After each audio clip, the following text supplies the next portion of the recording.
जनवरी 2021 से आलमी मंडी में पेट्रोल की कीमत बढ़ी है तकरीबन 40%, 39% टू बी प्रिसाइज, लेकिन 40% कह लेते हैं।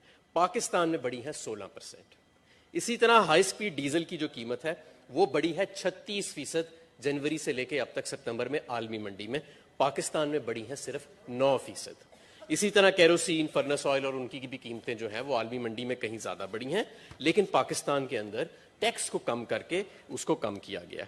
मैं आपको ये भी बताऊं कि मुस्लिम लीग नून की हुकूमत के अंदर जब कीमतें नीचे होती थीं तो उसका इंपैक्ट पास ऑन नहीं किया जाता था और सेल्स टैक्स बढ़ा दिया जाता था, पेट्रोलियम लेवी बढ़ा दी जाती थी। यहां तक कि सेल्स टैक्स जो अमूमी तौर पे 17% होता है तमाम अशिया के ऊपर, एक वक्त में मुस्लिम लीग नून के दौर में ये 56% था पेट्रोल के ऊपर, क्योंकि वो इसे टैक्स कमा रहे थे और उन्होंने रिलीफ पास ऑन नहीं किया। जनाब स्पीकर, आप जानते हैं कि वही 56% वाला सेल्स टैक्स इस वक्त पेट्रोल के ऊपर 10% है और हाई स्पीड डीजल के ऊपर 11% है। इसी तरह पेट्रोलियम लेवी जो ये तकरीबन छोड़ के कोई 15-20 रुपए के करीब गए थे, लेकिन 30 रुपए तक की इन्होंने सीलिंग लगाई थी।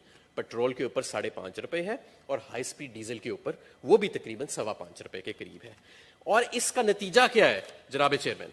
जनाब चेयरमैन, इसका नतीजा ये निकला है कि आज पाकिस्तान में अगर आप देखें तो खित्ते के अंदर भी और पूरी दुनिया के जो अक्सर ममालिक हैं, तेली ममालिक को निकाल के पाकिस्तान में पेट्रोल और डीजल की जो कीमत है वो खासी कम है। मैं आपको कुछ मिसाल देता हूं। इंडिया में पाकिस्तानी रुपए में आज पेट्रोल की कीमत जो है वो 233 रुपए है और डीजल की कीमत 211 रुपए। बांग्लादेश में 175 रुपए पेट्रोल की कीमत और डीजल की कीमत 128 रुपए। नेपाल में 185 रुपए और 161 रुपए।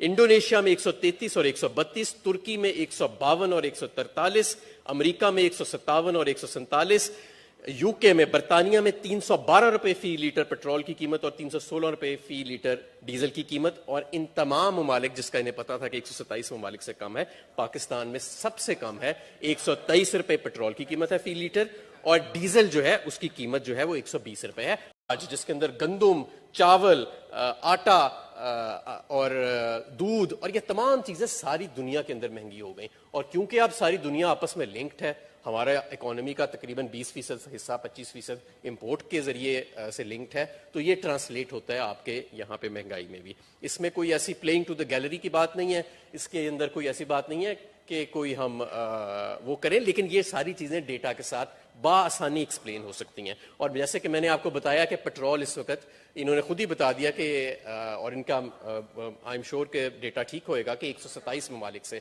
कम है। और जो पीछे ममालिक रह जाते हैं जहां पेट्रोल हमसे सस्ता है, तो आप देखेंगे कि वो अक्सर तेली ममालिक हैं, जहां से तेल निकलता है और बाकी सारी दुनिया के अंदर जाता है, तो वहां पर वो एक सब्सिडाइज मामला जो है वो चल रहा है। जनाब स्पीकर, जरूरी ये है कि इस समर के ऊपर हम बैठ के ठंडे दिमाग से कि ये पूरी दुनिया के अंदर जो एक कोरोना की वबा के बाद एक तूफान आ रहा है कि तमाम चीजें महंगी होती जा रही हैं, इसको हम नारेबाजी से निकाल के, गाली गलोच से निकाल के, बदजबानी से निकाल के, ये हाउसेस, दोनों हाउसेस ऑफ पार्लियामेंट जिनका हम बड़ा एहतराम करते हैं, वो ठंडे दिमाग से ये सोचें कि कैसे बेहतर से बेहतर तरीके से इसमें आवाम को रिलीफ दी जा सकती है। हमारे ही दौरे हुकूमत में यूटिलिटी स्टोर्स इनके दौर में 10 अरब की सेल करता था, हमारे दौर में 100 अरब से भी ज्यादा की सेल करता है। क्यों? क्योंकि सब्सिडी ज्यादा दी जा रही है, वहां पे सेल ज्यादा हो रही है, ऑपरेटिंग प्रॉफिट में भी वो आ गया है। हमारे ही दौर में इनके दौर की बनिस्बत जो फंड्स रिलीज किए जाते हैं सास प्रोग्राम के जरिए, वो दुगने कर दिए गए हैं। हमारे ही दौर में लंगर खाने और पनाहगाहों का एक जाल बिछाया जा रहा है। हमारे ही दौर में सेहत इंसाफ कार्ड, जिसके जरिए 7.5 लाख से ज्यादा की रकूम के ऊपर एक आम आदमी अपना इलाज पहली दफा पाकिस्तान की तारीख में कराता है, वो कराया जा रहा है।